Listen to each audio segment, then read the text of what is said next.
Ассаламу алейкум, мөхтәрәм тумашачылар. Бүген студиябыз кунагы Татарстан Республикасының Башкортстан Республикасындагы даими вакиллигінің җитәкчесе Зиннатуллин Ранель Рубил улы. Хуш килдегез студиябызга, Ранель Рубил улы. Исәнмесез? Исәнмесез, Альфред. Рәхмәт чакырган өчен. Ранель әфәнде, менә быел Татарстан һәм Башкортстан белән бик дуслык мөнәсәбәтләре ныгая барды. Инде апрель айында Татарстан көннәре Башкортстанда үтте. Тукайга һәйкәл куелды. Менә әйтегез әле, менә бу шундый яхшы тенденция алдагы айларда да ул дәвам итәчәкме? Мин шулай уйлыйм, күбрәк булачак ала бирсә шундый чаралар. Хәзер күп кеше монда килә башлады, теге эшмәкәрләр дә, хезмәт кешеләр, Уфадан да, Казанга күп кешеләр. Хәзер мин үзем алып барам Татарстан Башкортстанга проектларны. В целом, вот хочу сказать, наверное, по-русски, межреспубликанских проектов стало больше, и все это видят. Такое ощущение, что как бы все в один момент оно стало получаться. То есть и то, что дни Татарстана прошли, и то, что Ради Фаридович пришел, начал активно с Султаном Нургалиевичем коммуницировать, все увидели, что руководители на такой дружественной волне стали общаться, обмениваться опытом. Я думаю, это будет сейчас не просто продолжаться, а будет расти, наращиваться, потому что народ к этому готов. И я хочу сказать, самое главное, почва благодатная, в хорошем смысле этого слова. Люди соскучились по дружбе, по общению, по коммуникациям, по взаимодействию. И то, что сейчас происходит, это как раз следствие этого. И сейчас просто власть стала этому способствовать. Именно двухсторонне.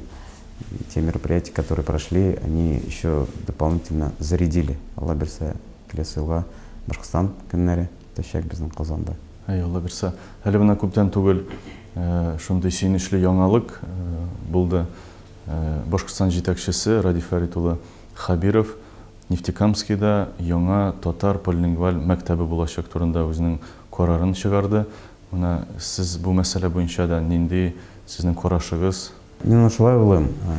Хәзер Ради Фаридович ул шундый дәрәҗә юллап бара. Основная же задача глав – это развитие населения, повышение качества жизни, уровня жизни. И также удовлетворение потребностей всех национальностей, живущих там, да, всех возрастов. И открытие этой школы – это именно шаг к этому. То есть есть такое понимание системный комплексный подход. То есть системно-комплексный – это как раз работать во всех направлениях параллельно. Не только там экономику поднимать, но и культуру. И культуру не только одного там народа, живущего в регионе. У нас Татарстан уже давно в этом направлении работает. Не только работает с татарами, живущими во всем мире, но и со всеми национальностями республики. И вот спасибо Ради Фаридовичу, все его действия сегодня нацелены именно на повышение благосостояния. Многие люди ждут быстрых результатов, но я считаю, что начало есть, и совместными усилиями все обязательно получится. И я думаю, это такая первая ласточка, дальше будет продолжение. Менә сез төрле проектлар турында әйттегез. Менә инде 28 август көнне шундый матур чара үтте. Ул Бишбүләк төбәгендә, Аит авылында инде халкыбызның бөек шагыйре Фатих Кәримнең яңа музее ачылды. Ул инде Башкортстан һәм Татарстан җитәкчеләре белән, хөкүмәт әгъзалары белән берлектә үтте. Инде шул хәтле матур, инде күркәм яңа музей экспозициясе, инде бу Татарстанның бүләге дә булды Башкортстанга. Мин беләм, сез бу эшләрдә сезнең өлешегез бик зур. Менә бу музейның үзгәрешен, яңа төзелешен, тарихын сөйләп китсәгез әле, кем бу эштә катнашты, нинди чаралар булды? Рәхмәт бик зур. Ул бик матур чара үтте. Без анда булдык, күрдек аны. Мин бу район белән таныштым февральдә быел. Беренче тапкыр анда килеп, бик көчле район, Бишбүләк районы, анда бик көчле глава, ике музей анда. Безнең татарларга Фатих Кәрим, Кәрим Хакимов, Кызыл Паша дипломаты. Шундый ул проект былтыр башланган. Аны беренче Айдар Галимов, Ремзил Валиев һәм Рамил Киямов, хәзер ул Ханты-Мансийскида тора, үзе Аит ул малае. Алар аны башладылар. Василий Гаячка чыктылар сүзләр белән, сораулар белән. Василий Гаячка сөйләбләр булай берне, Василий Гаячның Рустам Галеевич белән сөйләшеп алды. И безнең Рустам Галеевич решение быстро принимает. Тиз әйтте, әйдә акча бирәбез, аны ясыйбыз. Ул бик шагыйрь безнең татар шагыйре. Былтыр башланды, февральдә мин анда килеп уже карап чыктым. Василий Гаевичка аны сөйләдем. Таптык без анда сайлап теге кешеләрне, төзүче глава меня бик шады, актив глава, 20 ел глава булып эшли анда. Аннары Аитовның глава белән дә таныштым, музей җитәкчесе белән.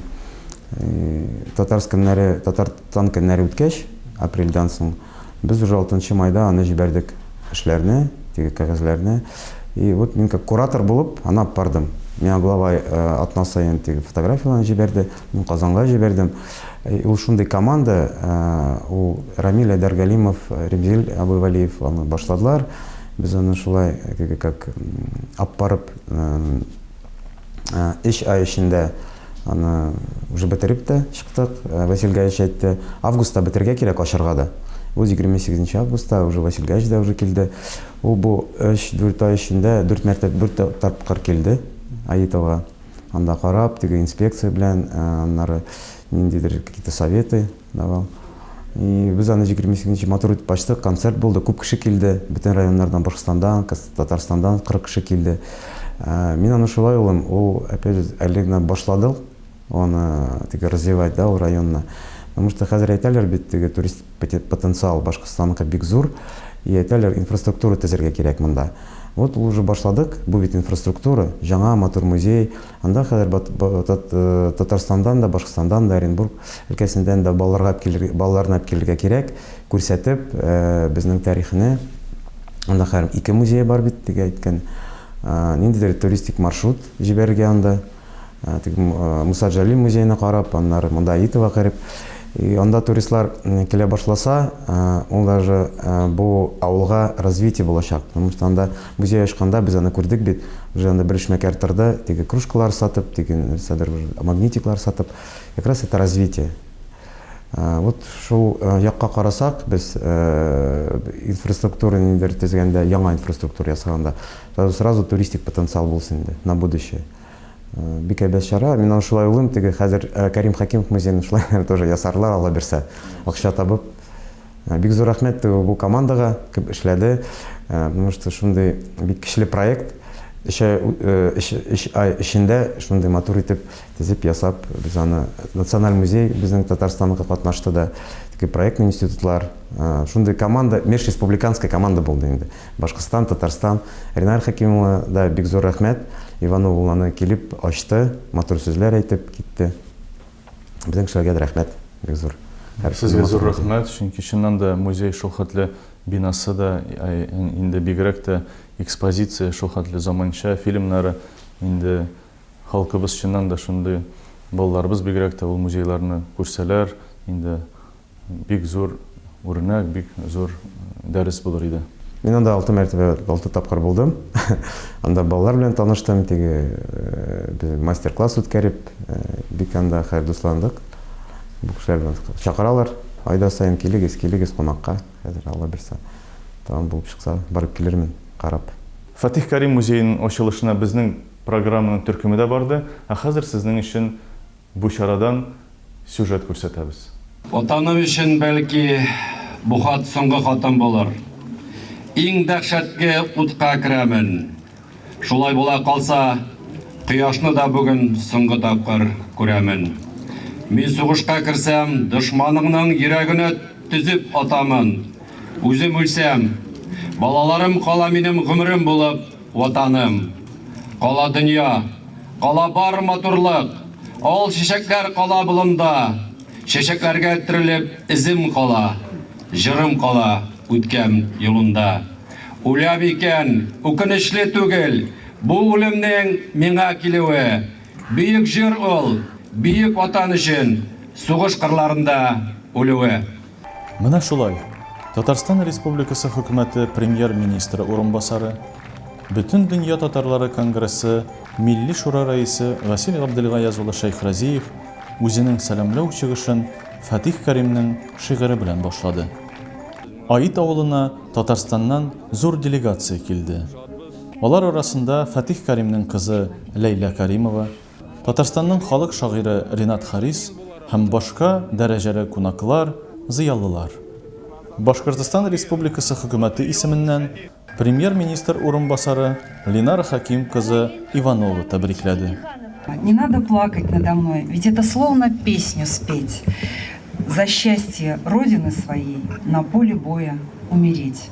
Вот так он, собственно, и прожил свою жизнь. Очень хочется посмотреть сегодня музей. Обязательно будем организовывать сюда экскурсии. Очень надеюсь, что к 125-летию будут изданы книги на башкирском языке. Здесь Министерство культуры присутствует. Обязательно нужно нам подумать о и переводах, и издании книг. Одним словом, большое спасибо руководству Татарстана за помощь, за вот эту энергию и энтузиазм, с которыми коллеги, собственно говоря, и даже в каком-то смысле и нас подталкивали. Поэтому к стыду своему, вот еще раз повторюсь, не знала так глубоко, только имя слышала. Поэтому большое спасибо всем причастным. Будем прославлять имя нашего удивительного, замечательного земляка Фатиха Карима. Ул көнне Аит авылында бик күп кунаклар җыелды. Бишбүләк халкы матур, милли киемнәр киеп кунакларны каршы алдылар һәм бөек якташлары шигырьләрен сөйләделәр. Фатих Кәримнең иҗаты бик нык итеп, төпле итеп өйрәнелә. Аит авылында ел сайын Кәрим укулары үтә. Кәрим укулары үтә һәм инде анда инде республикадан, Татарстаннан, Оренбур өлкәсеннән, бүтән җирләрдән дә инде Башкортстаннан әлбәттә бик күп кешеләр җыелалар, бик күп балалар җыелалар. Фатих Кәримнең иҗатын без төптән мәктәптә дә өйрәнелә. Нурын сибә кояш, таматамчы, ирганаклар ага әнкәем. Тагын җитте бу яз. Нигә кайтмый инде әткәем? Тиздән матур кошлар килер безгә, берсен куып уйнарлар. Тәрәзәгә кунып алар миннән, әткәм кайттымы дип сорарлар. Мине якын иткән кышыкларга, ни дип җавап бирим әнкәем? Тагын җитте бу яз. Нигә кайтмый инде әткәем? Сабый чагым иде. Әнкәй бер көн миңа юган күлмәк кигезде. Кочаклады мине, калтыранып, моңгайма ирнен тигезде. Койнар яше тамды моңгайма, искә алган сайын кызганам. Яшен йотып пышылдады мәрхүм. Кем булырсың икән син, балам? Газиз әнкәй, хәзер исән булсаң, күз өстенә салып кулыңны, кайгы белән шатлык арасында көтәр идең сагынып улыңны. Миңа озын гомер тели. Кем булды дип улым, алтыным, өйдән өйгә йөреп укытыр идең окоплардан язган хатымны. Халкым өчен хаклык даулаганда, үч алганда, душман үтерсә, батырларча үлде сөйгән улың. Язмыш шушындай хәбәр китерсә, еллар буе әрнеп елар идең, кайгыдырлар иде башыңда. Вижданың саф булыр иде, ләкин табигать һәм халык каршында. Музей эшчәнлегенә яңа сулыш бирүчеләр арасыннан айрыуча Римзил Валиев белән Айдар Галимовны әйтеп китәргә кирәк. Наил Гимазетдинов дигән Аит шагыйре бар, Айттан чыккан, ул хәзер Уфада яши. Ул и бетереп кирде авылда дип язган иде. Кайчандыр Фатих Кәримнең элекке музее ачылганда.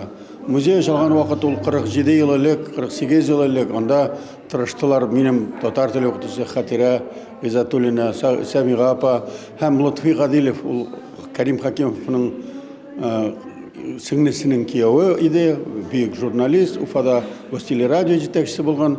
Һәм ана шушы Кәрим Хакимов музей төзегәннән соң ул Аит музеенда төзергә катнашты һәм ярдәм итте архивларда утырып. Ягъни музей күптән ачылган. Ләкин соңгы елларда хәзерге таләпләр, үзгәрешләр таләп итә әлбәттә. Бик матур бина иде, элекке бина ул Илдар Гимаев безнең районның башлыгы булган һәм Башкортстан президентының аппарат җитәкчесе булып эшләгән кеше, үзенең фидакарлыгы белән төзеткән иде. Ләкин 20 ел эчендә әлбәттә аның 40 квадрат метрны җире канагатьләндерми иде, әлбәттә. Һәм аның шартлары да икенче, һәм мәгълүматлар да күбәйде хәзер. Шушы 20 ел эчендә хәзер яңа караш туды. Фатих Кәримнең репрессиядә булуы турында мәгълүм булды. Күпләр белми иде аның 10 елга төрмәгә утыртып куелуы, азат ителүе 4 елдан соң, һәм аның иҗатына мөнәсәбәт үзгәрде. Чөнки ул фидакарлык шулкадәр зур, ул шундый зур каһарман. Андыйлар бик шәхес. Хәзер инде менә без Тукайницкий алабыз, каһарман шагыйрь Муса Җәлилнең һәйкәле бар бөтен җирдә дә, фронтның бу ягында.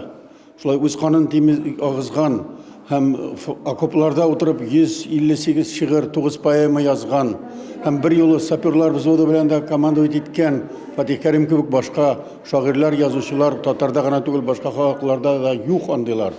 Һәм менә хәзер бигрәк тә җиңүнең 75 елыгы якынлашканда. Быел Фатих Кәримнең бит инде 110 ел тулды тууына. Шундый мөнәсәбәт, шуңа күрә әлбәттә киңрәк мәйдан кирәк иде. Һәм Фатих Кәримнең кызы Лейла апа Кәримова һәр вакытта чыгыш ясый, аның иҗатын күрсәтә, аның каһарманлыгы аркасында Фатих Кәримгә мөнәсәбәт исән калды һәм шушы совет иле юкка чыкканнан да совет патриотизмы дигән эмблема белән йөргән Фатих Кәримгә мөнәсәбәт тагы да җылынды.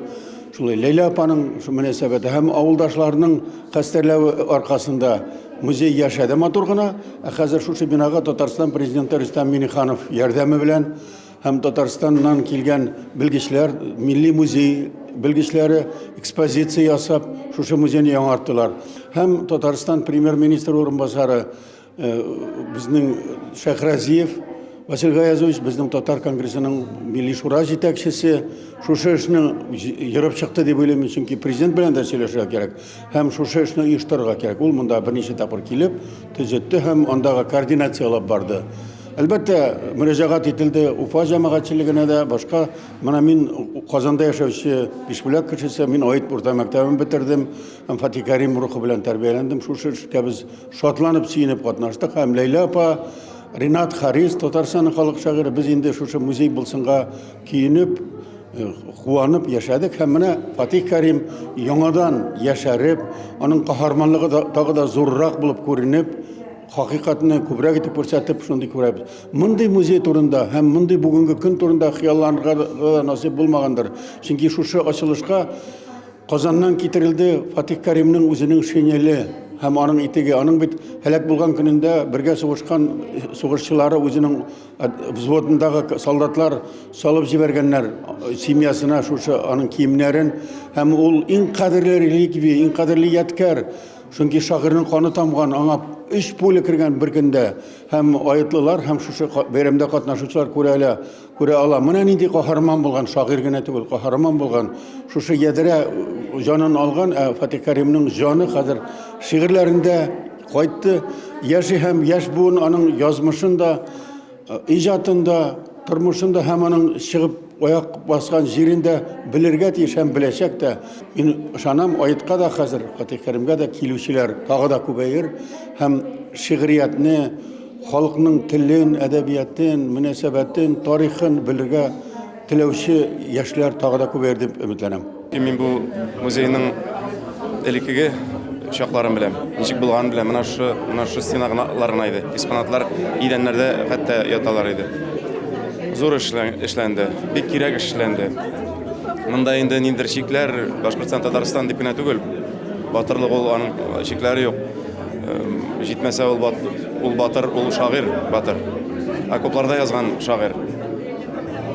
Безнең балачактан күңелдә шушы сүзләр, шушы шигырьләр яшәгән һәм яши икән. Бүген мин шуны аңладым. Лейла апаны күреп тагын бер тапкыр шатландым. Һәм Фатих Кәримнең менә батырлыгы, үлемсезлеге тагын да бер тапкыр исбатланып, тагын кайтты үзенең туган җиренә. Менә шуның өчен шатландым. Менә бүген әле Васил Гаязов сөйләгәндә дә, Ленар Хәкимовна сөйләгәндә дә шигырьләр белән бик матур итеп барды. Лейла апаның шигырьләре, алар күңелдә икән. Мин аларны кабатлап басып тордым. Хәтта менә балачакта күңелгә кирип алса, ул гомерлеккә кала икән. Бик шатланам, бик горурланам. Берникадәр үземнең дә игътибарым, үземнең дә ниндер өлешем кергәнгә. Бу бит бүгенге өчен генә түгел, бу киләчәк өчен кадерлерәк хәтта. Киләчәк буыннар өчен. батырлык яшасын, шигърият яшасын, әдәбият яшасын, тел яшасын. Менә шушындый мисалларда, шушын Фатих Карим кебек шәхесләр мисалында ул яшәргә тиеш һәм яшәячәк, Алла бирсен. Музейның яңа экспозициясын җитештерүдә ике республиканың милли музейларының хезмәткәрләре катнашты. Һәм бу хезмәт алдагы елларда дәвам итәр дип ышанып калабыз. Бик дәртләнеп эшләдек бу яңа экспозицияны. Әлбәттә, Фатих Карим ул безнең Казан белән дә бик бәйле. Ул бит инде Казан турында әйткән җыр бишегем Казан кочагы дигән. Әлбәттә, без Фатих Каримны өйрәнәбез. Безнең милли музейга аның хатыны сугыштан соң кул язмаларын тапшырган шәхси әйберләрен. Шуның өчен безгә мөрәҗәгать иттеләр музей җитәкчеләре һәм безнең республикабызның җитәкчеләре. Һәм инде без иң башта яңа концепцияны төзедек. Фатих Карим турында ике залда сөйлибез. Аның туган авылы турында, аның авылдашлары турында, әмма ләкин иң төп тема ул Фатих Каримның тормышын һәм иҗатын күрсәтү. Безгә бик үзебезнең галимнәр дә булышты. Фәнни яктан иң яңа экспозиция дип уйлыйбыз, чөнки концепциясе расланды. Башкортстанның милли музее белән, белгечләр белән дә алар аны карады, өйрәнде һәм безгә үзләренең ярдәмен күрсәттеләр. Һәм инде Башкортстанның милли архивы әйберләре дә монда урнашкан. Иң гел күрсәтелмәгән документлар бар. Без бик шатланабыз шундый яңа экспозицияны төзегәч. Әлбәттә, ул безнең өчен зур бәйрәм. Бүген безнең музейда уникаль экспонатлар. Бәләбәй шәһәрендәге педагогия техникумында сакланган шагыйрьнең йорт макеты. Бүген безнең музей ачылу тантанасына Фатих Каримның тагын бер уникаль экспонаты Татарстанда милли музейда сакланган аның шинели һәм итеге. Шулай ук безнең музейга безнең изләнү отряды Владимир Анатольевич Чернов җитәкчелегендәге отряд җыйган изләнү экспонатлары Бөек Ватан сугышы белән бәйле. Шулай ук музейыбыз заманча җиһазландырган. Монда мультимедиа җиһазлары, шулай ук электрон китаплар, электрон витриналар яшьләребезне, үсеп килгән яшьләребезне музейыбызга чакырып торачак. Мен айда онна бик шатланып килдем, чөнки дигәндә был матур булган байрамда безнең халык менән бергә уртаклашырга һәм уларның шатлыгын бергә уртак күреп, һәм улар белән бергә шатланырга килдек. Сынап та бүген Айт авылында шагыйрь Фатих Каримның яңыртылган музей асылды. Бында инде әлбәттә бөтә кем катнашкан, кем был музейда эшләгән һәм хезмәткәрләргә мин зур рәхмәтемне белдерәм. Уйлыйм инде киләсәктә был Фатих Карим музее безнең тугандаш халыктар белән ул дуслыкты ла бик нык үстерер һәм безгә якынрак булыр дип уйлыйбыз. Бәйрәм кунаклары кызыксынып музейның яңа экспонатларын карап чыктылар, күп аралаштылар, фотога төштеләр һәм без дә мөмкинчелек белән файдаланып ике вице-премьерга сорау бирдек. Менә бүләк турында гына бирбез.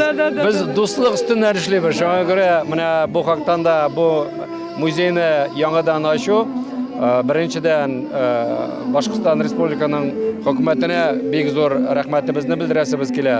Һәм инде Ленара ханым монда минем уйлавымча бу музейный комплекс турында Ради Фаричка да җиткергә була, чөнки без монда эшләгән вакытта Татарстанның үзебезнең эшләү буенча һәм музеификация буенча үзебезнең стандартларны кертек. Ул безнең бюджет ягыннан эшләнгән. Шуңа күрә әгәр дә сез моны кирәк дип тапсагыз, бүтән музейлар буенча да эшләргә була. Шуңа күрә без шул вакытта сездән карап торабыз һәм үрнәк әйберләрне үзебезгә алып кайтырга тырышабыз. Менә шушы дуслык, бердәмлек шуннан башлана ул. Менә яңа гына ике көрәк алып, Ләйлә апага лейканы биреп, бергәләп шундый матур агач үтерттек. Менә шундый булганда гына эш тә тәмле була, бәрәкәтле дә була. Халык таңа күнегеп, рәхмәт әйтеп йөри. Шуңа күрә менә бердәмлек. иң мөнәсәбәт бердәмлек. Хочу сказать, что поддерживаю, что очень приятно на самом деле взаимодействовать и в итоге получать результат. Поэтому нам очень приятно получить в год столетия республики действительно такой замечательный подарок и все вместе дружно идти к 75-летию Победы, потому что прежде всего для нас это советский писатель, фронтовик, и память его, она достойна быть увековеченной для всех и для нашей республики, и для Республики Татарстан. Поэтому очень благое дело мы сделали вместе, и это здорово. Это для нас во многом ответ на иногда вопрос, когда у тебя опускаются руки, и тебе кажется, что у тебя нет сил. Я часто вспоминаю о таких людях, думаю, как? У тебя нет сил? Да человек, люди такое преодолели.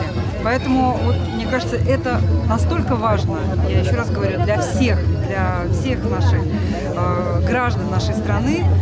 И мы радуемся, что он наш земляк, то, что он прожил большую часть своей жизни в Татарстане, он практически земляк для татарстанского народа, поэтому это великое дело, что мы вместе это сделали для всей нашей, еще раз повторюсь, страны. Когда мы говорим о двух наших братских республик, это было и раньше, это сегодня продолжается, когда татары, которые родились в Республике Башкортостан, башкиры, которые родились в Республике Татарстан, славят две наши республики и наши народы. И мы гордимся, когда наши творческие личности имеют обоюдные звания заслуженного артиста Башкортостана, заслуженного артиста Татарстана, народного артиста народного. Вот в этом и есть уважение между нациями, между нашими руководителями, между людьми. И поэтому у Фатих Карима, когда мы сегодня говорили, особая судьба, узе Эйтра ауылында туып, Татарстанга келеп, татар буларак үзенең бүтән булган мәдәният ягыннан, эшлек ягыннан шулай эшләп, сугышка барып һәлак булуы, ул безнең ике республика эчендә, ике халык эчендә зур горурлык һәм зур истәлек. Һәм менә бу музейның менә шулай килеп чыгуы иң беренчедән безнең президентыбыз Рөстәм Нургали улының карары аша чыкты. Ул карар килеп чыкты. Безнең дустыбыз Башкортстанның җитәкчесе Ради Фаридович республиканың 100 еллыгына бездән зур делегация кабул иткән вакытта. Менә шулай әгәр дә бергәләп эшләсәк, бергә алып барсак, бездән дә бәхетле халык булмаячакбыз. Һәм һәрбер туган шәхескә без горурланып, безнеке дип әйтәчәкбез. Рәхмәт бик зур. Бәйрәм җырлар белән, шигырьләр, биюләр белән дәвам итте. Һәм без дә бүгенге программабызны Фатих Каримның шигыре белән тәмамлыйбыз. Әгәр дә чыгышны башлап җибәргән булсак, Фатих Каримның шигыре буенча рөхсәт итсәгез, аның шигыре белән дә тәмамлар идем. Сөйләр сүзләр бик күп алар, иренмичә сөйләсәң. Озын сүзнең кыскасы шул, күп яшәргә теләсәң, үлем турында уйлама, илең турында уйла. Илең турында уйласаң, гомерең озын була.